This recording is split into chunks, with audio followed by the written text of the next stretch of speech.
अस्सलाम वालेकुम नाज़रीन, मैं हूं नवीता शेख और आप सबको खुशामदीद कहती हूं मेरे पॉडकास्ट आज के मेहमान में। आज हमारे साथ एक ऐसे मुसाफिर मौजूद हैं जिन्होंने पाकिस्तान के मुख्तलिफ इलाकों को ना सिर्फ अपने कैमरे में कैप्चर किया है बल्कि उन जगहों के कल्चर और तहजीब को भी दुनिया के सामने शेयर किया। जी हाँ, मैं बात कर रही हूँ आतिफ रियाज शाहिद की। तो वक्त ज़ाया किए बगैर बढ़ते हैं मेहमान की तरफ और करते हैं उनसे कुछ मज़ेदार से सवालात। अस्सलाम वालेकुम सर। वालेकुम अस्सलाम। सर बहुत शुक्रिया, आपने आज हमें अपना कीमती वक्त दिया। मैं सबसे पहले आपके बारे में जानना चाहूँगी, ये जो आपको घूमने फिरने का शौक़ है आखिर पैदा कैसे हुआ? देखिए, घूमने फिरने का शौक़ तो बहुत पुराना है। तकरीबन मैं 2011 से ट्रैवल कर रहा हूँ और बेसिकली मेरी जॉब थी एज अ मीडिया कोऑर्डिनेटर और मैं एक पॉलिटिशियन का मीडिया कोऑर्डिनेटर था। नाम नहीं लूँगा लेकिन बहुत ज़्यादा केपीके में उनकी वजह से ट्रैवल किया और केपीके में चूँकि वो जो मिनिस्टर थे वो केपीके के थे, तो मैं स्वात में और मानसेरा में और इस तरह के बहुत सारे खूबसूरत इलाकों में गया।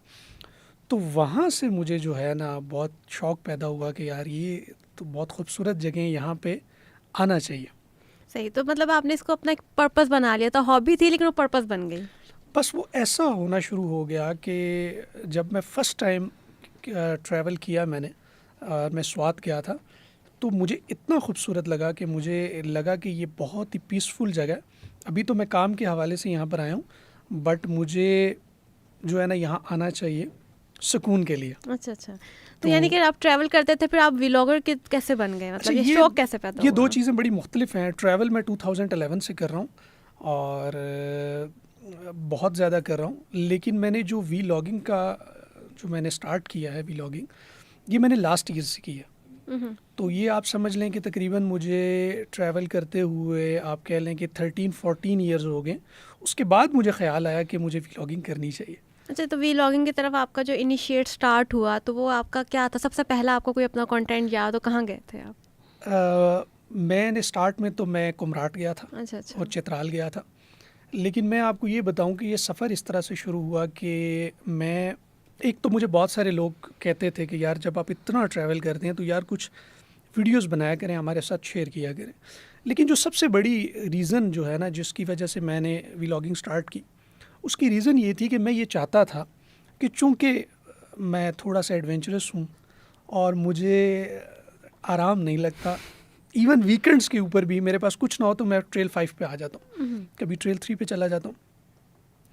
तो मुझे लगा कि यार जब मेरे बच्चे हुए, एक हुआ फिर 2 हुआ, तो मुझे लगा कि यार इनको पता होना चाहिए कि इनके अब्बा कितने एडवेंचरस थे। अच्छा। अभी वो टाइम नहीं है अच्छा। कि जहाँ पर मैं उनको कहानी सुनाऊँ। हाँ, सुनाऊँगा, वो भी अपनी जगह पर है, लेकिन जब वो अपनी आँखों से देखेंगे कि यंग एज के अंदर जो बाबा हैं उन्होंने क्या क्या कुछ किया है, कैसे जाते थे, तो मेरे ख़्याल से मैं कुछ कहूँ इससे बेहतर है कि जब वो अपनी आँखों से वो चीज़ों को देखें तो एक मोटिवेशन उनके अंदर आएगी और वो भी थोड़े से एक्टिव होंगे। और मैं समझता हूँ ज़ाती तौर पे कि जो घूमना फिरना है, जो ट्रैवल करना है, ये इटसेल्फ एक बहुत बड़ी यूनिवर्सिटी है। और मेरी ज़िंदगी के अंदर जो सबसे बड़ी तब्दीली आई है वो ट्रैवल करने से आई है। मैं बहुत इंट्रोवर्ट था, इतना ज़्यादा इंट्रोवर्ट था कि आप मुझे किसी शख्स के साथ बिठा दें तो 3 दिन तक अगर वो बात नहीं करेगा तो मैं खामोश बैठा रहूँगा। अच्छा, तो मतलब आपका जो है इंट्रोवर्ट से एक्सट्रोवर्ट का सफ़र यहाँ से भी है? वो सफ़र जो हुआ वो ट्रैवलिंग से हुआ और वो ट्रैवलिंग से ऐसे हुआ कि जब आप नए कल्चर को एक्सपीरियंस करते हैं, जब आप नए नए लोगों से मिलते हैं। अच्छा, मैं सोलो ट्रैवलर हूँ, बाइकर हूँ, तो जब आप सोलो ट्रैवल करते हैं तो आपको कुछ मुश्किलात भी आती हैं, आपने अपनी चीज़ों को भी मैनेज करना होता है। तो एक तो आप अपने आप को मैनेज कर रहे होते हैं और दूसरा लोकल से कम्युनिकेट कर रहे होते हैं, ठीक है। दूसरी चीज़ ये है कि जब आप वहाँ से वापस आते हैं ना, जो सुकून सोलो ट्रैवलिंग में है ना, वो मैं आपको लफ्ज़ों में नहीं बता सकता। ये जो लोग ग्रुप्स में ट्रैवल करते हैं ना, 6-6, 8-8, 10-10 लोगों को, कोई उठ नहीं रहा, कोई वॉशरूम से नहीं निकल रहा, और आप जो है वो अपने कमरों से ही 10-10 बजे निकलते हैं। मैं नमाज के बाद निकलता हूँ और मैं मगरिब के बाद सोता हूँ। मैं अपना प्लान खुद करता हूँ, मैं अपनी चीज़ों को ऑर्गेनाइज खुद करता हूँ। नमाज के बाद मेरा सफ़र स्टार्ट हो जाता है। सही। ठीक है, तो अपने आप को मैनेज करना, फिर उसके बाद जब आप अकेले होते हैं फिर आप हर चीज़ को महसूस कर रहे हैं, फिर आप अपने साथ कनेक्ट कर रहे हैं। फिर जब आप जिस तरह खाना खाते हैं ना, जितना वो अहम है उतना अहम आपका अपने से बातचीत करना है। लेकिन बातचीत वैसे नहीं कि आप ये कहें कि आप यूँ बैठ के अपने आप से बातें करें, लोग आपको पागल कहेंगे ना। लेकिन मैं ये हमेशा अपने स्टूडेंट्स को भी कम्युनिकेट करता हूँ, 20 मिनट रात को खाने के बाद वॉक करें, सिर्फ अकेले वॉक करें, अपने आप से बात करें, अपने दिन को एनालाइज करें।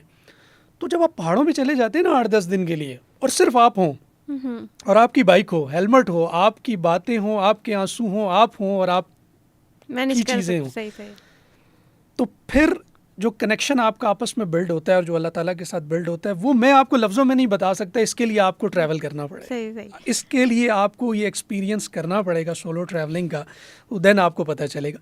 तो वो होता ये है कि फिर जब मैं वो सारी चीज़ों को एक्सपीरियंस कर रहा होता हूँ, अपने अंदर महसूस कर रहा होता हूँ, तो वापस आके मैं एक मुख्तलिफ शख्स होता हूँ। और फिर जब कोई मेरे साथ बैठता है और वो मेरे मिजाज से मिल जाए, तो उसने फिर मुझे एक स्टोरी टेलर बनाया कि मुझे बात करने का ढंग आया, मुझे बात करना, मुझे वो स्टोरी एक्सप्लेन करना, अपने सफ़र को मैं वो क्या महसूस करता हूँ, मैं क्या, वो सारी चीज़ें जो है ना, वो मुझे उसने मेरी पर्सनैलिटी को, उसने मेरी लाइफ को मुकम्मल तौर पे चेंज कर दिया। सही। अच्छा, हम सुनते हैं कि ये घूमने फिरने का शौक थोड़ा कम करो, हम भी जब बाहर निकलते हैं घूमने फिरने, तो अभी तुम्हारी उम्र क्या है, चलो मतलब थोड़ा ख्याल रखो, इतना क्या करोगे घूम फिर के, आपको ये स्टांस सुनने को मिलता है? मेरे ऊपर जो है ना बहुत ज़्यादा, मेरे वालिद साहब, चूँकि मेरा सारा बैकग्राउंड आर्मी का, फैमिली जो है आर्मी से है, तो वालिद साहब बड़े सख्त है। तो आप ये समझ लें कि यूनिवर्सिटी जाने तक ना उन्होंने हिलने नहीं दिया। अच्छा, उसके बाद जब उन्होंने देख लिया ना कि अब इसकी आदत और सब चीज़ें जो है वो चेंज हो रही पुख्ता हो गई हैं, अब इसको जहाँ भी जाए इसका कोई प्रॉब्लम नहीं है, तो फिर उसके बाद उन्होंने कभी नहीं पूछा। यूनिवर्सिटी के बाद उन्होंने कभी नहीं पूछा कहाँ जा रहे हो, क्या कर रहे हो, क्या कमा रहे हो, कहाँ लगा रहे हो, बस फिर उन्होंने फ्रीडम दिया। फिर हमने भी उस फ्रीडम का खूब फ़ायदा उठाया। हमने चप्पा चप्पा मुल्क का देखा, हम मुल्क से बाहर भी गए, और हम बस इस ट्रैवलिंग के शौक़ में अभी बहुत सारी मनाजिल हैं जो तय करनी बाकी हैं। इंशाल्लाह। सर, ये होता है जब आप घूमते हैं, फिरते हैं, लोगों से मिलते हैं, तो आप लोगों को परखना समझ जाते हैं, जानने लग जाते हैं कि अच्छा यार इस मिजाज का बंदा कैसा है। तो आपने इस तरह की कोई चीज़ें देखी कि जो मतलब लोगों से मिल के आप परख लेते हैं कि अभी भी मुश्किल होता है? लोगों को परखने में मैं हमेशा से थोड़ा सा रहा है मसला रहा है, लेकिन जब ट्रैवल करते हैं ना आप, अब मुझे सब लोग ये कहते हैं कि यार, अच्छा मैं जब स्कर्दू गया, फ़र्स्ट टाइम मैंने सोलो ट्रैवल किया, स्कर्दू गया मैं बाइक पे, तो मुझे लोगों ने कहा कि यार आप अकेले आए हैं, आप वाकई, क्योंकि ये तकरीबन बनता है 2000 किलोमीटर मैंने उस वक्त किया था बाइक पे, 10 दिन का मेरा ट्रिप था। तो उन्होंने कहा वाकई आप अकेले आए हैं? मैंने कहा जी क्यों? कहते यार आप मुजाहिद आदमी हैं भाई, आप कैसे आ गए अकेले, कोई कंपनी, किसी के साथ बात? मैंने कहा यार बात करने के लिए मैं खुद हूँ ना अपने साथ, तो मुझे उन्होंने कहा नहीं यार आप अकेले कैसे ट्रैवल कर सकते हैं? मैंने कहा यार मैं तो करते ही अकेले हूँ।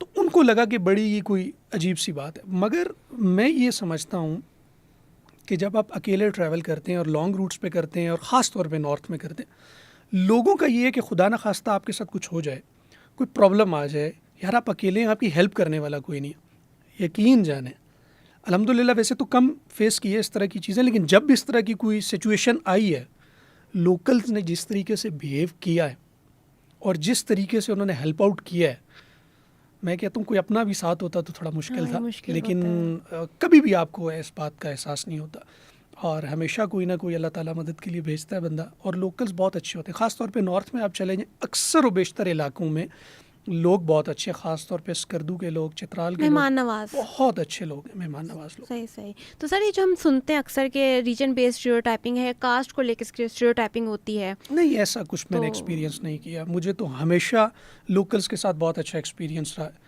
अच्छा, यानी कि जो फाइन मतलब ये किसी कास्ट के ऊपर बात करना या लोगों पे बात करना, अच्छा यार ये बंदा फलानी जगह का तो इस वजह से ऐसा है, तो ये यानी कि अब लोग मानसेरा के लोग हैं, हज़ारा के लोग, बहुत कुछ मशहूर है। हाँ बहुत कुछ मशहूर है, हज़ारा मुश्किल गुजारा, ये कहानी है ना, ठीक है। अब मेरे पास बेहतरीन एक्सपीरियंसेस में से हज़ारा के एक्सपीरियंसेस। अच्छा, ठीक है, सही। मैं तो बहुत सारे किस्से हैं, लेकिन कुछ मेरे एक्सपीरियंसेस वहाँ के लोगों के साथ ऐसे हैं कि मैं खुद हैरान हो गया, और वो मेरे इतने अच्छे दोस्त हैं, ख़ास तौर पे मानसेरा में एक सिरन वैली है, आधा सिरन मुझे जानता होगा, और बहुत मैंने वहाँ पे ट्रैवल किया है, बहुत सारे लोग मेरे वाकिफ़ हैं, तो हमेशा अच्छे एक्सपीरियंसेस रहे। तो ये जो हम सुनते हैं अफवाहें वगैरह के स्टीरियोटाइपिंग, ये बेसिकली होती क्यों है फिर? देखिए, हो सकता है कुछ लोगों के साथ बैड एक्सपीरियंसेस हों, मैं उसके बारे में कुछ कह नहीं सकता, बट मोस्टली जो मैंने एक्सपीरियंस किया है हमेशा मेरे एक्सपीरियंसेस अच्छे रहे हैं, लोग बहुत अच्छे होते हैं। देखिए, आप अच्छे हैं ना, और आप मेरा नहीं ख्याल ज़ाती तौर पे कि आप अच्छे तरीके से बिहेव करें तो लोग आगे से वो करें। हाँ, सम टाइम होता है, कुछ इलाके हैं ऐसे जहाँ पर आपको प्रॉब्लम फेस करने पड़ते। मसला ये होता है कि जहाँ पे टूरिज़्म बहुत ज़्यादा हो गया, होटल्स बहुत ज़्यादा बन गए, बहुत ज़्यादा ऑप्शंस आ गए, वहाँ पे लोगों को तंग भी किया जाता है। मरी इसमें सर फहरिस्त मैं नाम लूँगा, और बहुत बुरे एक्सपीरियंसेस होते हैं मरी में। मेरा कभी भी फेवरेट नहीं रहा, मैं कभी भी वहाँ नहीं जाता। सिर्फ ये है कि वहाँ से गुजर के मुजफ्फराबाद चला जाऊँगा और नीलम चला जाऊँगा, तो वहाँ से गुजरना पड़ जाए तो वो एक बात, अदरवाइज़ नहीं। हाँ, जुलाई के अंदर, अगस्त के अंदर जब बरसात होती है तो वो जो क्लाउड्स आते हैं वो एक बड़ा ही खूबसूरत सा रोमांटिक होता है उस वक्त मरी, वो एक बड़ी खूबसूरत, उसको देखने जाता हूँ, बाइक पे जाता हूँ, वापस आ जाता हूँ, ना खाना खाता हूँ ना रुकता हूँ। अच्छा, यानी कि ट्रैवल करते तो वहाँ खाना नहीं खाएंगे आप? बहुत बुरे एक्सपीरियंस हैं। अच्छा, तो ये होता है कि जब आप ट्रैवल कर रहे होते सम हो टाइम तो कुछ जब जगह हैं सही जिसमें सही मरी है। अच्छा बहुत सारी कैंपेन्स भी सोशल मीडिया पे चली हैं, मैं समझता हूँ ठीक है, वहाँ पर बहुत तंग किया जाता है, आपको बताया कुछ जाता है, बदतमीज़ी भी की जाती है, ये भी ख्याल नहीं किया जाता आपके साथ फैमिली। मेरे एक एक्सपीरियंस 4-5 साल पहले हुआ था, मेरी कुछ फैमिलीज़ लाहौर से और सियालकोट से आई हुई थी और मैं उनको लेके गया हुआ था, तो वहाँ पर मेरे साथ कुछ फैमिलीज़ के साथ जो है ना वो कुछ मुनासिब नहीं हुआ, और उसके वो दिन है और आज का दिन है मैं अवॉइड करता हूँ। सही। तो सर, ये जो आप ट्रैवल वगैरह करते हैं, फैमिली को मैनेज करना और उसके बाद फिर प्रोफेशनल सफ़र को मैनेज करना, ये होता कैसे है? कोई आपने बेगम की तरफ से सवाल तो नहीं आता कि यार मुझे भी टाइम दो? आज सुबह बेगम के साथ बैठ के ये बात हो रही थी, मुझे कल एक कॉल आई, मेरे बड़े अच्छे दोस्त हैं असद मलिक साहब, उन्होंने कहा कि यार आपकी पर्सनैलिटी से आप जब कंटेंट ट्रैवल के तो वो जब हम देखते हैं तो बिल्कुल ही ऑपोजिट लगता है, हमें समझ नहीं आती कि आप, और फिर जितना फ्रीक्वेंट आप ट्रैवल करते हैं, या तो आपके पास कोई गिदड़ सिंगी है, हमें भी बताएं, या आपके पास कोई ऐसा फार्मूला है, या भाभी किस तरह आपको वो इतना छोड़ देती हैं कि आप हर दूसरे महीने बाद कहीं ना कहीं पहुँचे होते हैं। लास्ट ईयर में मैंने 9 ट्रिप्स की। अच्छा, 9। तो वो कहते हैं यार कैसे कर लेते हैं आप, तो मैंने कहा सर ये एक आर्ट है। ठीक और है, आप आर्टिस्ट हैं। और मैं जो है इस काम में आर्टिस्ट हूँ। और देखें, मुश्किल होता है, सबसे पहली चीज़ तो ये कि वो बहुत अच्छी हैं कि वो इस हवाले से कोई मुझे जो है ना वो रिस्ट्रिक्ट नहीं करती।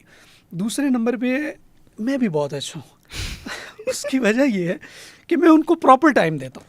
सही सही। यार कोई वीकेंड ऐसा नहीं है जब हम फैमिली बाहर ना जाएं, चूँकि हम थोड़ा बिजनेस में भी हैं तो हालात भी एक जैसे नहीं रहते। जब कुछ भी नहीं होता ना तो ऑनेस्टली बताऊंगा कि हम घर से चीज़ें बनाते हैं और हम निकल जाते हैं।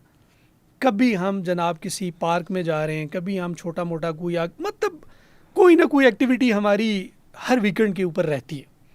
तो जब आप उनको टाइम दे रहे हैं ना, अपने बच्चों को टाइम दे रहे हैं, आप उनको टाइम दे रहे हैं, हर वीकेंड पे आप इंजॉय कर रहे हैं, तो फिर महीने 1.5-2 बाद आपको निकलना भी पड़े तो कोई कुछ नहीं कहता। सही। तो अभी आपने बात की बिजनेस की, तो जब आप बिजनेस वगैरह में कुछ क्राइसिस वगैरह फेस करते तो उसको कैसे मैनेज करते, कि आप ट्रैवल के अंदर अपने आप को बिजी रखते हैं या फिर कुछ परेशानी आती है? कुछ चीज़ें ऐसी होती हैं जो इंसान जब कोई भी काम करता है ना तो वो उसका पैशन होता है। जैसे आप खाना है ना, खाना खाए बगैर आप नहीं रह सकते। मेरी ज़िंदगी इस तरह बन चुकी है कि मैं ट्रैवल के बगैर नहीं रह सकता। मेरे लिए ये इतना ही इम्पॉर्टेंट है जितना खाना खाना। ऐसा भी हुआ है कि मैं माशाल्लाह से मैरिड हूँ, मेरे बच्चे हैं, मेरी जेब में 10,000 रुपये पड़े हैं ना और मुझे ट्रिप आया हुआ है सही। और मुझे पता है कि 8,000 में ये ट्रिप होगा, मैं चला जाता हूँ। अच्छा। और ये ऐसा नहीं है कि मैंने आपको फिर बताया कि एक बंदा होता है छड़ान, उसको कोई टेंशन नहीं है, लेकिन एक बंदा है फैमिली वाला, पड़े हुए हैं 10,000 और 8,000 में पता ये हो जाएगा, चले गए, वो वापस आके देखा जाएगा। और अल्लाह का शुक्र है वापस आते हैं तो कुछ ना कुछ सेव ही होता हो जाता है, कुछ ना कुछ मतलब कहीं ना कहीं से कुछ आ जाता है, मैनेज हो जाता है। देखें, जो पैसे आपने लगा दिए ना, महीने 2 के बाद आप जाएं, अगर वो आपने सेव भी कर लिए होते तो जो फाइनेंशियल कंडीशन इस वक्त आपकी है ना वैसी ही होती, उसमें कोई चेंज नहीं आना था। ये सिर्फ एक दिमाग की बात है। तो आप इतना मेहनत करते हैं, आप क्यों वर्कोहॉलिक बनते हैं यार? आप अपनी ज़िंदगी को रिलैक्स रखें। आपकी अपनी, मैं आपको बताऊं, वो बंदा जो ट्रैवल करता है, जो घूमने के लिए जाता है, वो अपनी फैमिली के लिए ज़्यादा इफेक्टिव है। ज़्यादा प्रोडक्टिव है, उसका मिजाज अच्छा रहेगा, वो खुश चिड़चिड़ा नहीं रहेगा, काटेगा नहीं। आप देखें गवर्नमेंट जॉब करने वाले जब वापस आते हैं घर से, या इवन कोई भी जॉब शॉप वाले बंदे हैं, वो घर आते हैं ना, जब ऐसे जाके बेड पे लेटेंगे कि वो पता नहीं क्या पहाड़ तोड़ के आए हैं। अब उनको हर चीज़ जो है वो यहाँ पर चाहिए, और खड़ूस और मुंह बनाया, और छोटी संडे बीवियों का जीना महाल कर देते हैं। आज ये बना के दो, चाय बना के दो, फलाना करो, ये करो। भाई अपना मूड बिल्कुल ठीक रहता है। किस लिए ठीक रहता है? जो बंदा ट्रैवल करता है, जो बंदा एक्टिव रहता है, एक्सरसाइज करता है, फिट। देखिए ट्रैवलिंग ऐसे नहीं होती, उसके लिए आपको फिट रखना पड़ता है अपने आप। आप फिजिकल एक्टिविटी कर रहे हैं, आप रनिंग कर रहे हैं। अब मैं 4-5 किलोमीटर रोजाना भागता हूँ, तो जब मैं भाग लेता हूँ मेरा स्ट्रेस दूर हो जाता है, ऑब्वियसली कम होगा। भागने से स्ट्रेस कम होता है, एक्सरसाइज से स्ट्रेस कम होता है। तो जब आप फिजिकल एक्टिविटीज़ नहीं करेंगे, मुझे पता होता है ना कि मेरा ये सीज़न आ गया और जून में जुलाई में मैंने ट्रैवल करना है, उससे पहले मैं टिका के रनिंग करता हूँ, उससे के बाद मैं जिम में चला जाता हूँ। मैं अपने आप को फिजिकल, क्योंकि आसान तो नहीं है 13-14 घंटे बाइक रोज़ाना चलानी 10 दिन तक। ऐसे कमर थक जाती है। कमर क्या, सब कुछ हिल जाता है। सही, यानी कि आपने बहुत अच्छी जो है बातें Fit. शेयर की हैं कि ट्रैवल करने से आप फ्रेश रहते हैं, माइंड रिलैक्स रहता है, आपका बिजनेस हो, जॉब, काफ़ी चीज़ें जो है वो और सही आप अपनी रहती हैं, फैमिली के लिए बहुत अच्छे रहते हैं, फैमिली के लिए प्रोडक्टिव मूड होते अच्छा रहता हैं। है आपका। तो ये बताएं ट्रैवल करने के एक्सपेंस कैसे मैनेज करते हैं आप? मतलब कोई स्पॉन्सर करता है या फिर कहाँ से? मैंने आपको 8 और 10 हज़ार वाली कहानी सुना दी है बेसिकली, तो ये भी चलता है। बाकी सही, ये एक बहुत महंगा शौक है, ऑब्वियसली एक बहुत महंगा शौक है। और इसके लिए मैं यही एडवाइस करता हूँ, दबा के मेहनत करें, काम करें, अपने काम में प्रोडक्टिव हों। आपके पास 1 लाख रुपए आ रहे हैं ना, आप निकालें उसमें से 15,000, बस आपके, ये मेरे हैं, ये मेरी ज़ात के हैं। यार आप क्या करेंगे, 2-2 आप प्रॉपर्टियां बना के छोड़ेंगे, पीछे बच्चे लड़ते रहेंगे उनके ऊपर, ठीक है? तो आपने पैसा कमाया तो आपके ऊपर हक है ना, सबसे ज़्यादा हक तो मेरा बनता है। तो आप लगाएं ना 85,000 अपनी फैमिली के ऊपर, अपने खाने पीने पे, अपनी चीज़ों पे, अपनी प्रॉपर्टी भी बनाए, सब कुछ करें। लेकिन यार 15,000 का हक है ना, आप बीच में से निकाल दें। तो बस मैनेजमेंट है, इस तरीके से मैनेज करें और अपने आप को जो है वो इस तरफ रखें। इससे आप फिट रहेंगे, यंग रहेंगे, एक्सरसाइज करते रहेंगे और फैमिली के लिए अच्छे रहेंगे, तो चीज़ें बहुत अच्छी रहेंगी। सही। तो अगर हम कोई बंदा जाना चाह रहा हो नॉर्दर्न साइड पे या साउदर्न साइड पे, तो एक रफ एस्टिमेट क्या आता है एक ट्रिप का? देखिए मैं तो बाइकर हूँ और मैं समझता हूँ कि जो गाड़ी पे ट्रिप है वो ट्रिप है ही नहीं। जो गाड़ी है, अगर आप कोस्टर में बैठे हैं किसी ग्रुप के साथ जा रहे हैं, बहुत मुश्किल होता है। अगर आप ग्रुप के साथ जा रहे हैं किसी ट्रिप कोस्टर में, अगर आप अपने दोस्तों के साथ जा रहे हैं, सॉरी टू से 5-6 वही आपने लगाए हैं, जो हरकतें आप यहाँ कर रहे हैं वही आप वहाँ जाके कर रहे हैं, ठीक है? और आप अच्छा, मनाना भी है उसके बीच में कि फलाने का ये मूड खराब है, फलाने का ये मसला है, वो तो फिर एक ना एक होता है जो कैंसिल कर देता है। और बहुत सारे तो ऐसे हैं जिनके साल कोई बनते ही नहीं मानेंगे ये नहीं होता। तो मेरे ख्याल के मुताबिक सोलो ट्रैवलिंग बेस्ट। और फिर बाइक के ऊपर जो ट्रैवल है ना, असल तो आप जो इंजॉय करते हैं वो मेरे ख्याल के मुताबिक तो बाइक है। अब तो लड़कियां चलाती हैं, आप देखें कितनी कंटेंट क्रिएटर हैं और लड़कियां बाइक चलाती हैं और ट्रैवल करती हैं। अच्छा, आपका जो यूट्यूब चैनल है ट्रैवल कहानी, उसके ज़रिए आप काफ़ी चीज़ें हमारे सामने शेयर करते हैं, मुख्तलिफ जगहों के, सिटीज़ के, फूड के, कल्चर के। तो ये आइडिया कैसे आया ट्रैवल कहानी बनाने का? ट्रैवल कहानी बनाने का आइडिया जो था वो मेरे बच्चे थे। जैसे मैंने आपको बताया कि मैं ये चाहता था कि मैं उनका रोल मॉडल बनूं, और अपनी ज़िंदगी तो पता नहीं कितनी है, कहाँ तक सांसें हैं, कहाँ तक नहीं है, लेकिन जब उनको कोई बताएगा कि यार आपके जो वालिद साहब थे वो ये किया करते थे, तो वो सुनने की हद तक ना रहे ना, वो देखें। तो मेरा जो कंटेंट क्रिएट करने का जो इंटरेस्ट है ना, वो ज़्यादातर इस वजह से है कि मैं अपने बच्चों का एटलीस्ट रोल मॉडल बन। ये बहुत इंपॉर्टेंट होता है। हमारे बच्चे जब किसी और को देख के रोल मॉडल बन रहे होते हैं, अगर सबसे पहली और इम्पॉर्टेंट चीज़ है कि आप उनको वक्त दें। मेरी बहुत ख्वाहिश है कि मैं अपने बच्चों के साथ पहाड़ों में जाऊं, उनके पास भी बाइक हो, मेरे पास भी बाइक हो, हम इकट्ठे जाएं। जो किसी दरिया के किनारे किसी पत्थर पे बैठ के थक हार के जब हम बाप बेटे लेटेंगे, और जो बात और जो नसीहत मैं उसको उस वक्त करूँगा ना, और जो उसको समझ आएगी, वो बेडरूम में नहीं आ सकती। ये मेरा एक फ़िलॉसफी है। सही। तो मेरा अक्सर मकसद ये था कि मैं अपने बच्चों के लिए एक रोल मॉडल बनूं, और जब वो मुझे, आप यकीन करें, मेरे 2 बेटे, आप यकीन करें कि वो इतने शौक से मेरा कंटेंट देखते हैं, और वो बाइक की वीडियोस उनके सामने आ जाए ना, तो वो मतलब अभी से उनके अंदर वो चीज़, चूँकि वो जो देख रहे हैं, मुझे करता देख रहे हैं, वो सारी चीज़ें जो है वो उनकी ज़िंदगी में भी आएंगी। तो ट्रैवल कहानी इसलिए बनाई कि इंस्पायर कर सकूं दुनिया को, नहीं अपने बच्चों को। सही। सर, आपने काफ़ी जगह घूमी होगी, तो बताएं आपका सबसे ज़्यादा एक्सपीरियंस किस सिटीज़ के साथ ज़्यादा अच्छा गया है, या कौन सी सिटी आपको बहुत पसंद है पाकिस्तान की? यार सिटीज़ तो बहुत सारे पसंद हैं, लेकिन मैं आपको बताऊं कि जो सबसे खूबसूरत जगह मुझे अगर अब तक लगी है ना, वो कश्मीर की नीलम वैली है। वहाँ की और क्या चीज़ मुझे ज़्यादा मशहूर है?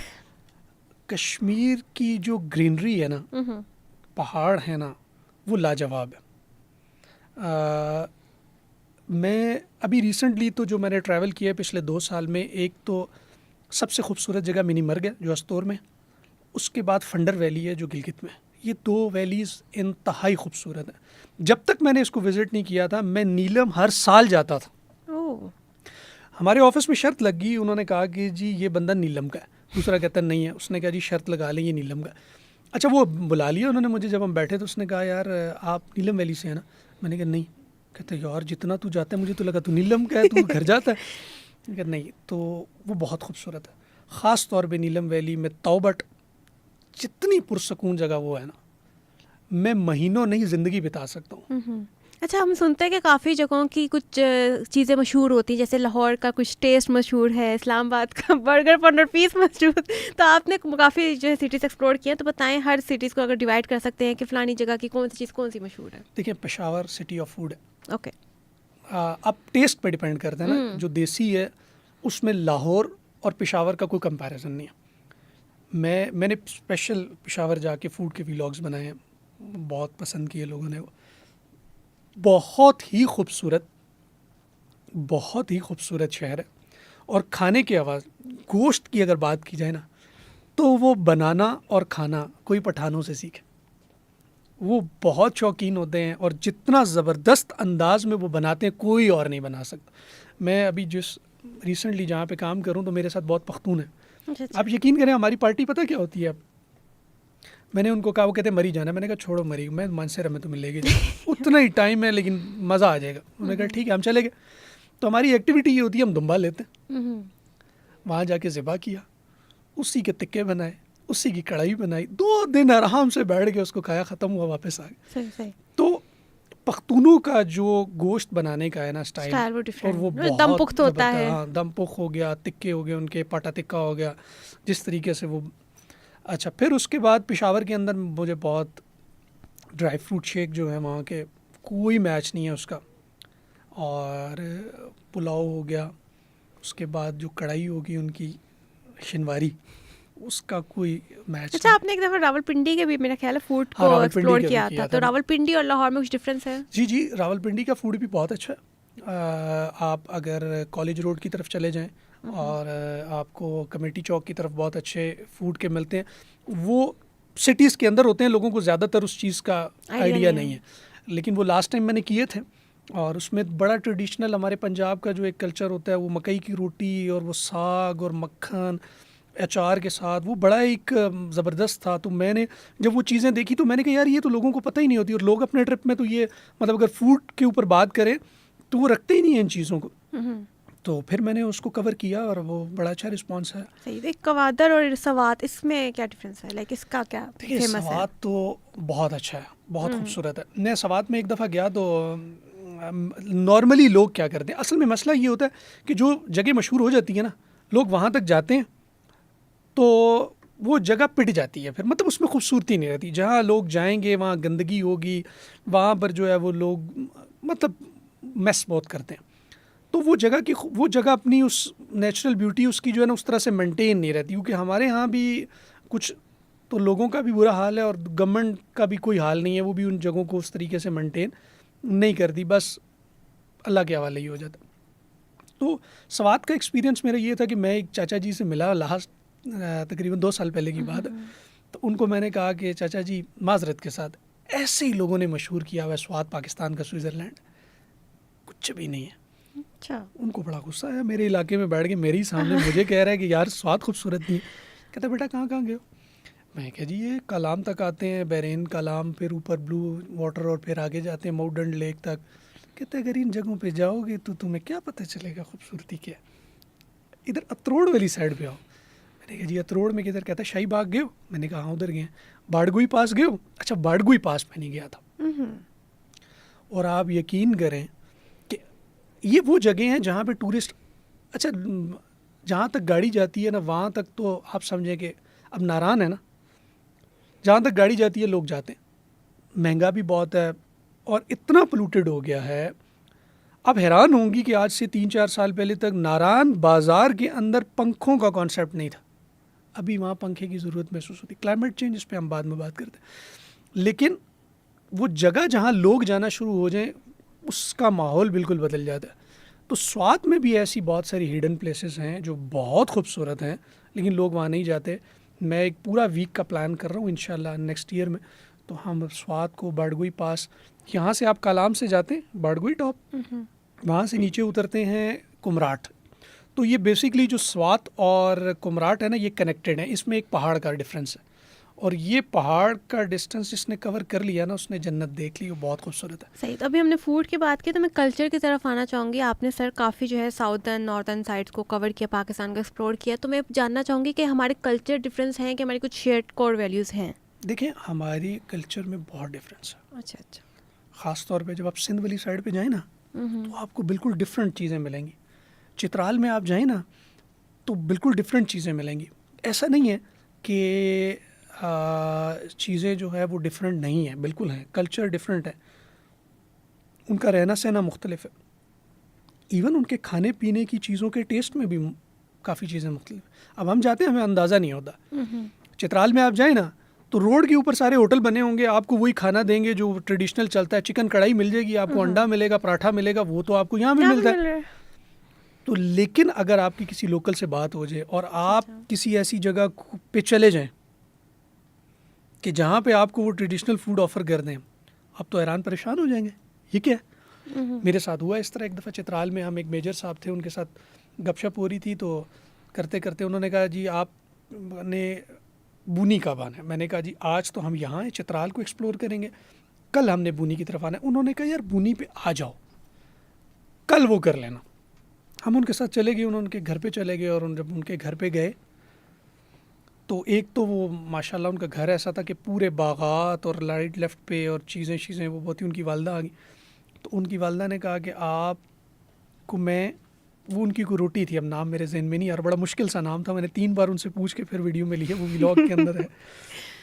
तो वो वहाँ पर जो है वो उन्होंने मुझे वो कोई खिलाई, उसके अंदर मक्खन और चीज़ें और पता नहीं क्या क्या डला हुआ था और ऊपर 2 साइडों से वो, और बनी भी किसी चीज़ की थी। और जब मैंने उसका, अच्छा वो जब आई मेरे सामने तो मैं बड़ा रिलक्टेंट था, मैंने कहा यार ये पता नहीं कैसा टेस्ट होगा, क्या होगा क्या।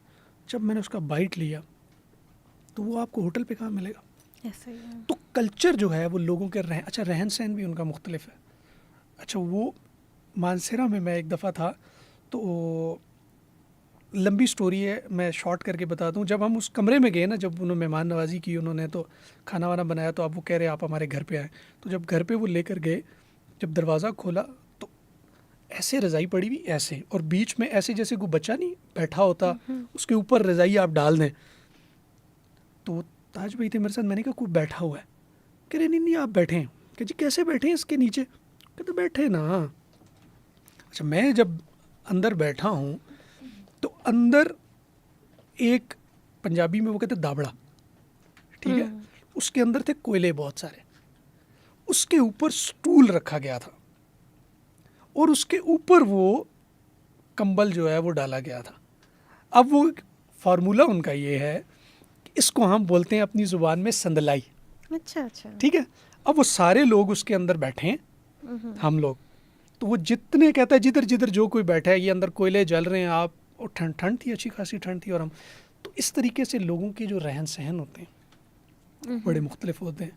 फिर ऐसी जो बहुत ज़्यादा ठंड वाले इलाके होते हैं, जो हीटिंग सिस्टम उनके घर में होता है, मैं कभी एक्सपीरियंस करूँगा। लेकिन नीलम वैली में ताओबट में हमारे बड़े अच्छे दोस्त हैं, उन्होंने कहा हमने कहा यार ये सर्दी में जब बर्फ़ से ढक जाता है और आपका मुनक़ता हो जाता है, हर इलाके से रास्ते बंद हो जाते हैं, आपके रास्ते मुनक़ता हो जाते हैं, आप कैसे ज़िंदगी गुजारते हैं? कहता बड़े मज़े में गुजारते हैं। फिर उसने मुझे कुछ चीज़ें बताई, तो मेरी है कि कभी मैं इतना टाइम कहीं रुक सकूं और मैं वो सारी चीज़ें एक्सपीरियंस करूं। तो कल्चर डेफिनेटली, मौसम, कल्चर, जहाँ पे जैसे जैसे आप जाते हैं उन लोगों का रहन सहन भी मुख्तलिफ होता है और उन लोगों का जो खाना पीना होता है वो भी मुख्तलिफ होता है। अच्छा, हम अक्सर देखते हैं इस्लामाबाद तो रावलपिंडी को मिक्स करते हैं, लाहौर कराची को मिक्स करते हैं। नहीं, ये जो रिसेंट इंसिडेंट हुआ है तो इसमें तो वो बड़ी सारी मीम्स आई हैं, वो इस्लामाबाद और पिंडी वाले, वो कहते हैं आप हमें अपने साथ मत मिलाएं, हम दो अलग मुख्तलिफ हैं, अलग हैं। तो आप थोड़ा सा करेंगे डिफरेंशिएट कि इस्लामाबाद के लोग और रावलपिंडी के लोगों में बहुत क्या फ़र्क क्या फ़र्क है? बहुत फ़र्क है। इस्लामाबाद थोड़ी के सी लोग एग्जांपल। बहुत मम्मी डैडी और बर्गर ठीक है, और पिंडी के लोग तो पिंडी बॉयज़ हैं। अच्छा। इस्लामाबाद के लोग दौड़ के किसी को छेड़ेंगे नहीं, अच्छा। पिंडी वाले तो आता जाता छेड़ते हैं। वो तो उनकी कोशिश होती है कि किसी ना किसी, जो स्ट्रीट कल्चर है ना वो आपको पिंडी में देखने को मिलता है। बॉय स्ट्रीट बॉयज़ गाने, शेख रशीद, बहुत सारी चीज़ें हमारे यहाँ मशहूर है जो इस्लामाबाद वालों के आप पास भी नहीं। बॉयज के लाइक कहें कि पिंडी बॉय हैं आप हाँ भी। तो मैं नहीं चलें कह लें आप, लेकिन ये है कि जो एक कल्चर पिंडी का है ना और जो स्ट्रीट कल्चर है वो इस्लामाबाद में नहीं है। इस्लामाबाद की लाइफ उतनी हैपनिंग नहीं है, पिंडी की है। ख़ास तौर पे अगर आप अंदरून पिंडी में चले जाएं तो आप कहेंगे कि ये तो बहुत बड़ा डिफरेंस है जो रावलपिंडी और इस्लामाबाद के अंदर है। ऐसे ही है तो अलग तभी रहने वो दें, कह रहे हैं कि मिलाएं हम मत। अलग हैं। और ये लाहौर कराची का डिफरेंस? लाहौरी तो अगर किसी ने ज़िंदगी गुजारने का ढंग सीखना है तो वो आप लाहौरियों से सीख सकते हैं। जिंदा दिल लोग होते हैं, टेंशन कम ही लेते हैं। सर मुझे जो मिले वो तो टेंशन देते हैं ना, लेते तो नहीं है ना। देते भी नहीं, मैंने ये कहा है देते हैं ना, लेते तो नहीं है ना। नहीं, लेते हैं फिर देते हैं। अच्छा, फिर आपका कोई अलग से एक्सपीरियंस है। मैंने अब तक जितने एक्सप्लोर किया लाहौरी तो ज़रा डिफरेंस ही रहा है। मेरा जितना एक्सपीरियंस रहा है लाहौरियों के साथ, बहुत ही ज़िंदा दिल, और खाने पीने के अलावा शायद उनकी ज़िंदगी, जैसे मैं आपको बता रहा हूँ कि ट्रैवल मेरी ज़िंदगी का हिस्सा है, उनकी ज़िंदगी में खाने पीने के अलावा अच्छा। कोई ख़ास और मकसद नहीं है। और नाइट लाइफ लाहौर की, मैंने 2013 में 1 साल वहाँ पे जॉब की थी और मैं रहा था नेटसोल में, तो मैंने उसकी नाइट लाइफ एक्सपीरियंस की थी। वो यकीन करें वो तो सारी रात जागते हैं, और मतलब वहाँ पे कोई ना कोई शुगल मेला, कोई ना कोई गपशप, कोई ना कोई चीज़ चलती रहनी चाहिए। अच्छा, जो कैलाश और चित्राल का हम देखते हैं डिफरेंस है रिलीजन में, कल्चर में, इसके हवाले से कुछ बताएं, क्योंकि यूएन ने भी इसको जो है प्रिजर्व करने की काफ़ी एफर्ट्स किए हैं। चित्राल का कल्चर बड़ा यूनिक है, बड़ा डिफरेंट है, उन लोगों का रहन सहन भी बड़ा मुख्तलिफ है। और ख़ास तौर पे अगर आप कैलाश की बात करें तो इसकी तो अपनी एक हिस्ट्री है ना, ठीक है। अलेक्जेंडर के टाइम के ये लोग यहाँ पर आके आबाद हुए, इनका मज़हब अलग है, इनके तौर तरीके अलग हैं। तो ये तो इवन मैं जब वहाँ पर गया तो मैंने बड़ी कुछ यूनिक चीज़ें एक्सपीरियंस की, और बहुत सारी मैं नहीं कर सका। उसकी वजह ये कि हमारे कुछ लोगों ने उनको ख़राब भी बहुत ज़्यादा कर दिया। अब तो ये है कि वहाँ पे बहुत सारे लोगों ने इस्लाम कबूल कर लिया, तो यूएन ये कोशिश कर रहा है कि वो अपने मज़हब को मत छोड़ें और वो अपनी जो एक रवायात हैं उनको बरकरार रखें। उनका बेसिक रिलीजन क्या है वहाँ का? काफिरिस्तान लोग कहते हैं, और उसको जो है ना कैलाशी कल्चर है और वही मज़हब है उनका।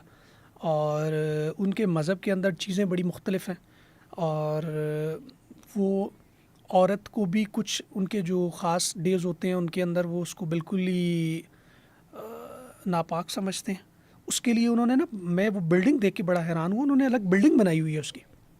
उस बिल्डिंग के अंदर वो जितने भी डेज़ हैं वो हुए स्टार्ट, वो वहाँ रहेगी, वो घर पे नहीं रह सकती, ठीक है। और उसके अलावा जो वहाँ की ख़वातीन हैं उनकी जो शादी करने का स्टाइल है वो मुझे तो बहुत अच्छा लगा। ऐसा क्या स्टाइल है सर वहाँ का? वो पसंद की शादी करते हैं, अपनी मर्ज़ी से शादी करते हैं, और जब उनको कोई पसंद आ जाए, हमारी तरह नहीं कि पसंद आ गया तो मम्मी डैडी से नहीं, यहाँ पर तो फिर एक पूरी वो स्टार्ट हो जाती है ना, फिर पूरे ख़ानदान का और कोई काम नहीं होता। सही। उन दोनों को अलग रखना ही उस ख़ानदान की जिम्मेदारी होती है। अच्छा।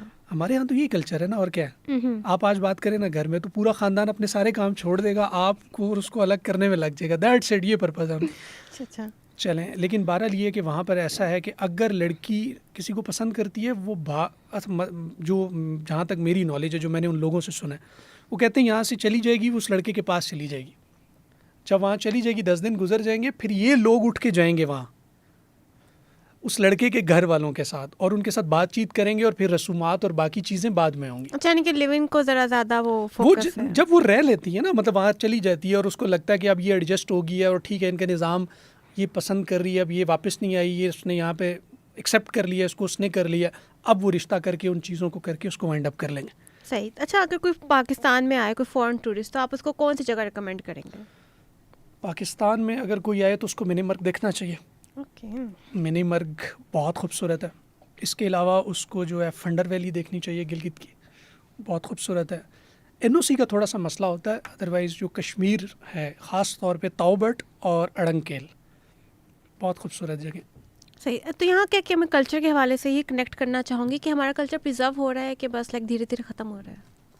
कल्चर तो ख़त्म हो रहा है, ख़त्म इस तरीके से हो रहा है कि जो लोग वहाँ पे रहने वाले हैं उनकी ख्वाहिश है कि वो यहाँ पर आके बसें और वो चीज़ें जो मॉडर्न हमारे पास हैं उन्होंने आहिस्ता आहिस्ता उसको अडॉप्ट कर लिया। उन्होंने भी टीन के घर बनाने शुरू कर दिए हैं, पत्थर के घर बनाने शुरू कर दिए हैं, और वो जो लकड़ी का इस्तेमाल था और वो लकड़ी के घर और वो चीज़ें, क्योंकि देखें नेचर में जब इस तरह की चीज़ों की मुदाखलत होती है तो नेचर बहुत ज़्यादा डिस्टर्ब होती है।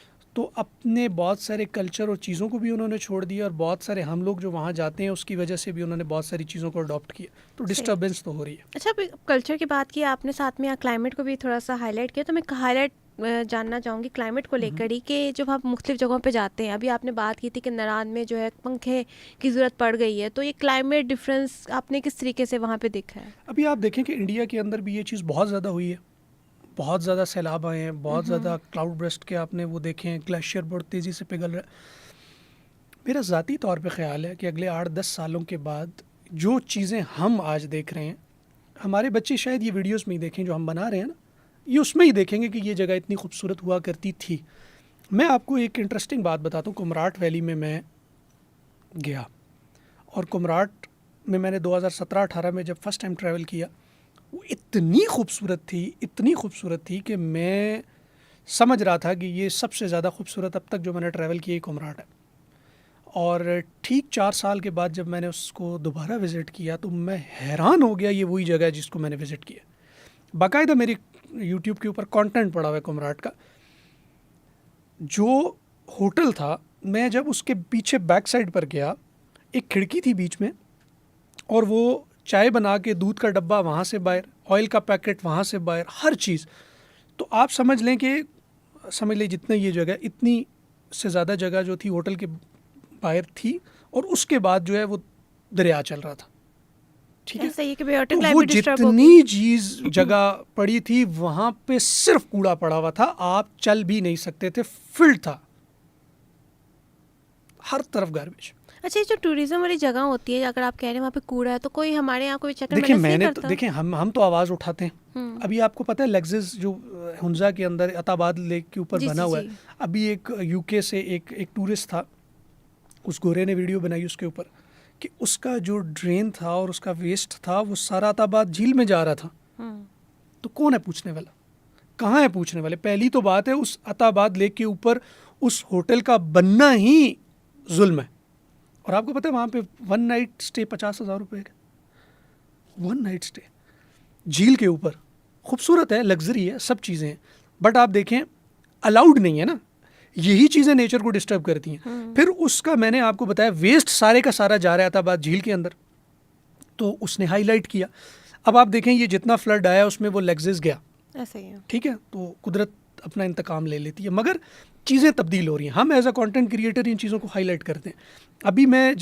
अभी जो मैंने रिसेंट ट्रिप किया है वो स्वात से फिर चित्राल और फिर ककलश मेडो, मस्तूज, शंदूर, ये फंडर वैली और फिर यहाँ से गिलगित से नारान और फिर वापस आया हूँ। तो मैंने इस रूट के ऊपर ख़ास तौर पे नारान में आके मैंने क्लाइमेट चेंज के ऊपर बहुत ज़्यादा बात की है और मुझे बड़ी तशवीश हुई है कि जिस तरीके से कंस्ट्रक्शन हो रही है। तो मैं कुमराट की बात कर रहा था, इतनी बेहंगम कंस्ट्रक्शन और होटल्स के पीछे ये हालात। तो हम तो कोशिश करते हैं एज अ क्रिएटर हम इन चीज़ों को हाईलाइट करें, इन चीज़ों के ऊपर बात करें, लेकिन बस हमारे अच्छा, आप मुल्क के रियल अंदर। स्टेट में भी, मेरा है मुझे थोड़ा सा रिसर्च के मुताबिक आप जी, जी। रियल स्टेट में भी जो है ज़रा काम करते हैं, जी, तो जी। ये जो कंस्ट्रक्शन जब होती है तो क्या ये क्लाइमेट को, इन्वायरमेंट को सामने रख के जो है ये मैप्स बनते हैं या डिसीजंस लिए जाते हैं? ये डिसीजंस लिए जाते हैं, हमारी जो आला सतह के जो भी लोग होते हैं, जो डिसीजन मेकर्स होते हैं, उनके साथ डील हो कि उनको कैसा मोटा पैसा मिल रहा है, वो उस बुनियाद के ऊपर वो डील होती है। और लाइक पैसे जितनी से वो जगहों चीज़ पे कवर्ड कब्जा, हो रही है, चीज़ों को फोकस नहीं देखिए किया ऐसी जा रहा। किसी भी चीज़ के ऊपर किसी भी चीज़ का ख्याल नहीं रखा जा रहा। और जो सबसे बड़ा जुल्म है वो दरख्तों की कटाई है। आप जब तक इस पे काबू नहीं पाएंगे, जब तक ज़्यादा से ज़्यादा दरख्त नहीं लगाएंगे, मैं तो अब इस नतीजे पे पहुँचूँ कि जहाँ पर आप रह रहे हैं, आपके घर के पास अगर कुछ स्पेस है तो वहाँ भी 1-2 दरख्त लगा लें।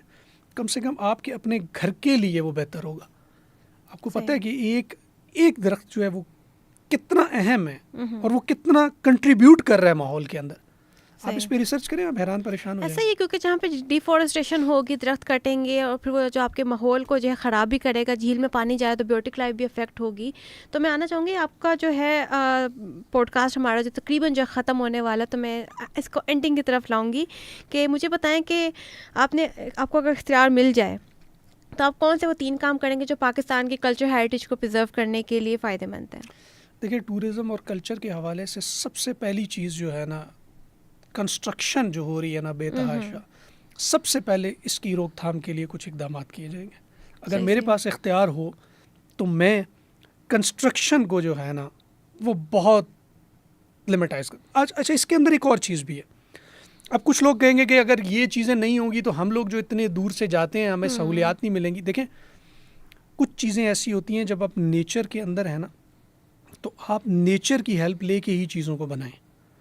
जब आप ईंट, बजरी, गारा और ये चीज़ों को लेकर जाएंगे तो इससे ज़्यादा इन्वायरमेंट डिस्टर्ब होता है।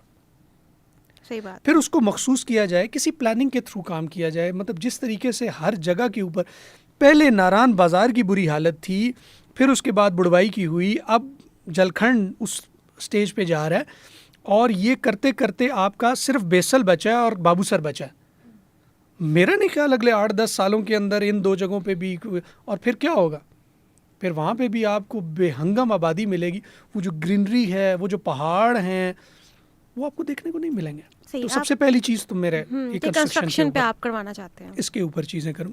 दूसरे नंबर पे ये है कि वहाँ पर जो मटेरियल यूज़ होगा, जो फैसिलिटीज़ वहाँ पर हों, उसको मद्देनज़र रखते हुए बहुत ही इन्वायरमेंट फ्रेंडली किया जाए। बहुत सारी ऐसी चीज़ें हैं जो हमारे टूरिज़्म के अंदर बहुत बड़ा गैप है। गैप किस तरीके से है, वो लोग जो डिसेबल हैं, क्या उनके लिए किसी टूरिज्म स्पॉट के ऊपर क्या कोई चीज़ मौजूद है, कोई फैसिलिटी मौजूद है? तो इस तरह की बहुत सारी चीज़ें हैं जो कि प्लानिंग के थ्रू की जाएं तो हमें लोगों को फैसिलिटेट करना चाहिए, और हम जो है वो नहीं कर पा रहे। तो टूरिज़्म में ये बहुत बड़ा गैप है। इसको जो है ना इसको मैं एक थोड़ा सा एड्रेस करना चाहूँगा। सही। तो मैं आना चाहूँगी, आप कंटेंट क्रिएटर भी हैं, व्लॉगर, तो आप ये बताएं, जो आप बंदा व्लॉगर या फिर इंस्टाग्राम ब्लॉगर बनना चाह रहा है तो आप उसको क्या टिप्स एंड ट्रिक्स देंगे, उसको एल्गोरिथम समझाएंगे आप? एल्गोरिदम बेसिकली ये होता है कि जो ट्रेंडिंग चीज़ चल रही है, बेसिकली लोग, हर बंदा जो है वो कोशिश करता है कि वो उसी तरह की चीज़ बनाए। तो अगर वो बनाएगा, ट्रेंडिंग म्यूज़िक है उसके ऊपर करेगा, चीज़ चलेगी। अगर वो ट्रेंडिंग टॉपिक के ऊपर बनाएगा, जैसे इस्लामाबाद में पिछले दिनों में एक ट्रेंडिंग टॉपिक था, तो आप अगर उस टॉपिक के ऊपर बना रहे हैं तो ऑब्वियसली आपको रीच आएगी। लेकिन बहुत सारी चीज़ें ऐसी हैं जो कि मेरे ख़्याल के मुताबिक जब आप कंटेंट क्रिएट कर रहे हैं तो आपको थोड़े से एथिक्स को और चीज़ों को समझना चाहिए कि हर चीज़ वायरल को देख के आपने उसके ऊपर काम नहीं करना। सोसाइटी के अंदर वो बहुत ही नेगेटिव इम्पैक्ट क्रिएट कर सकती है। तो अपने चंद व्यूज़ के लिए आप ये चीज़ें मत करें। एल्गोरिदम बहुत सिंपल है। अगर आप यूट्यूब की तरफ जाएंगे तो आप, बहुत सारे कोर्सेज़ हैं ऑनलाइन अवेलेबल है, यूट्यूब के अपने कोर्सेज़ अवेलेबल है जिसमें वो उसके एल्गोरिदम को बड़ी तफसील से एक्सप्लेन कर दे। जिसमें सबसे इम्पॉर्टेंट यूट्यूब का अपना टाइटल है, चाहे शॉर्ट है चाहे जो है वो आपका लॉन्ग व्लॉग है। टाइटल बहुत इंपॉर्टेंट है और आपकी एसईओ में सबसे ज़्यादा हेल्प आउट वो करता है। इसके अलावा जो आप टैग्स यूज़ करते हैं वो बहुत इंपॉर्टेंट होते हैं, ठीक है। थंबनेल बहुत इंपॉर्टेंट है, क्योंकि वो अगर कैची होगा, उसका आपने ऐसा रखना है कि उसका क्लिक थ्रू रेट जो है वो बेहतर रहे, तो थंबनेल इंपॉर्टेंट है। इस तरह की कुछ चीज़ें। इसी तरीके से जब आप इंस्टाग्राम और टिकटॉक शॉर्ट्स की तरफ आते हैं, तो अब जो एडिटिंग है ना वो बड़ी एडवांस हो चुकी है, सही सही तो आपको थोड़ा सा उन चीज़ों को देखना है।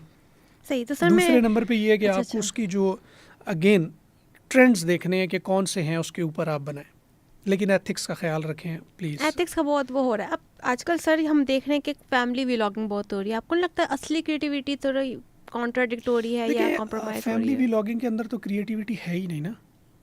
कहाँ है क्रिएटिविटी? आपने सिर्फ अपने घर वाले दिखाने हैं, दैट्स इट। तो सोते हुए आप बना रहे हैं, उठते हुए आप बना रहे हैं, बाथरूम जाते आप बना रहे हैं, नाश्ता करते हुए आप बना रहे हैं, चीज़ें करते हुए आप बना रहे हैं। आपकी भी क्या ज़िंदगी है, कुछ महसूस कर पा ही नहीं रहे। हम भी ट्रैवल करते हैं, हम कंटेंट क्रिएट करते हैं, एक टाइम होता है ना जब अच्छा, करते हैं। एक मिसकंसेप्शन है कि हमें पैसे चाहिए, अब यूट्यूब हमें पैसे दे रहा है, ये एक मिसकंसेप्शन है, इसीलिए कंटेंट क्रिएटर जो है फैमिली व्लॉगिंग की तरफ ज़्यादा बढ़ रहे हैं। तो आप क्या मैसेज देना चाहेंगे? यूट्यूब पैसे दे रहे हैं, यूट्यूब पैसे बहुत मुश्किल से देता है। सबसे मुश्किल से अगर कोई देता है तो वो यूट्यूब देता है। टिकटॉक पे कंपैरेटिवली थोड़ा सा इजी है, बट आपको थोड़ी सी अपनी अखलाकियात को साइड पे रखना पड़ता है। तो टिकटॉक के अंदर बहुत पैसा है, मैं वो चीज़ें जिक्र नहीं करना चाहता। ये लोग लाखों कमा रहे हैं टिकटॉक से, लाइव से। तो क्या वो हलाल है, अब वो हराम है? लाइव में कर क्या रहे हैं, ये एक बहुत बड़ा सवाल है, और ये टॉपिक इतना बड़ा है कि अगला 1 घंटा फिर इस पे निकल जाएगा। तो वो चीज़ें जो कर रहे हैं, फिर उसकी बुनियाद पे वो जो है अर्निंग कर रहे हैं, तो थोड़ा सा मायूसी होती है। माशरे के अंदर ये जो चीज़ें हैं, ये कोई अच्छा इम्पैक्ट नहीं क्रिएट करी। आप फैमिली व्लॉगिंग से क्या सीखेंगे? सही बात है, लर्निंग तो नहीं है। सही बात है। सर मैं फिर आना चाहूँगी अपने आखिरी सेगमेंट पे। हम आपका कंटेंट देखते हैं तो उसमें कुछ मीम कंटेंट भी आता है, तो हम आपके लिए कुछ मीम कंटेंट टाइप से रैपिड फायर लेकर आए हैं, तो आप तैयार हैं? जी जी ठीक। सबसे पहले तो ये बताएं कि वो शहर जहाँ सिग्नल नहीं होता, पीस या पैनिक? मैं कहता हूँ ज़िंदगी में उससे खूबसूरत चीज़ ही नहीं जहाँ सिग्नल ना हो। अच्छा, तो Peace। Biryani without aloo, crime और चॉइस? चॉइस। मतलब आपको नहीं पसंद? सही। अच्छा, most overrated tourist spot in Pakistan? Overrated. Overrated. Murree. Best city for midnight food cravings? Lahore. Lahore का ट्रैफिक जहाँ स्कर्दू हो, लाहौर का ट्रैफिक या स्कर्दू का लैंडस्लाइड, कहाँ फंसना पसंद करेंगे? ज़िंदगी में अगर आपने कहीं लैंडस्लाइड देख लिया हो ना तो आप कहें कि लाहौर का ट्रैफिक जो है बहुत बेहतर है। अच्छा अच्छा। ट्रैवल व्लॉगर का असली दर्द क्या होता है? ट्रैवल व्लॉगर का सबसे बड़ा दर्द क्या होता है? बाइक ख़राब हो जाए किसी जगह पर। अच्छा, मतलब या- अगर बैड वेदर, लो व्यूज या camera dead? Camera dead. Cultural vlog versus food vlog? Food. Reel performance या रील्स परफॉर्मेंस? रियल। तो इसी के साथ जो हमारा पॉडकास्ट का वक्त ख़त्म हो चुका है। आपका बहुत शुक्रिया, आपने बहुत से वैलिड पॉइंट रेस किए, यहाँ पे क्लाइमेट को डिस्कस किया, टूरिस्ट स्पॉट को डिस्कस किया।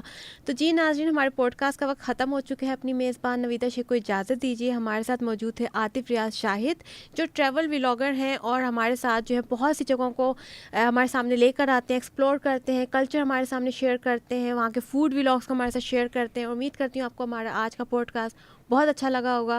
दोबारा हाजिर होंगे नए मेहमान और नए मौजू के साथ। तब तक के लिए अल्लाह हाफिज़।